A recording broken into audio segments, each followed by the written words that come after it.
അവർ പറയുന്നത് എനിക്കെതിരെ ഒരു വിഷയം വന്നപ്പം CPI നേതൃത്വം പ്രതികരിച്ചില്ല. ഇവർ CPI നേതൃത്വത്തിന് പരാതി കൊടുത്തോ? റിപ്പോർട്ടർ ചാനലിൽ നിന്ന് തന്നെ പത്രപ്രവർത്തകർ വിളിച്ചു എന്ന് പറഞ്ഞിട്ട് പോസ്റ്റ് ഇടുക.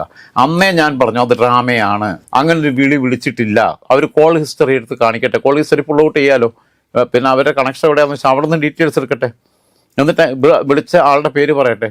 ഇപ്പോഴും നമ്മൾ അവരെ പരസ്യമായിട്ട് വെല്ലുവിളിക്കുക. ശ്രീനാദേവി കുഞ്ഞമ്മയെ നിങ്ങളെ വിളിച്ചു എന്നത് സത്യമാണെങ്കിൽ നിങ്ങളെ വിളിച്ച ആളുടെ പേര്, ആ നമ്പർ, കാര്യങ്ങൾ, ഡീറ്റെയിൽസ് പുൾ ഔട്ട് ചെയ്യാൻ ഒരു ദിവസം മതി.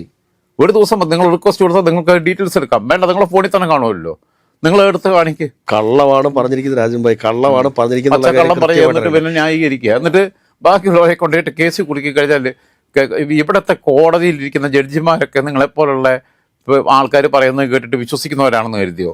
അവർ നമ്മുടെ നിയമവ്യവസ്ഥയും പിന്നെ കാര്യങ്ങളും എല്ലാം നോക്കി നീതിബോധത്തോടെ കാര്യങ്ങൾ ചെയ്യുന്നവരാ.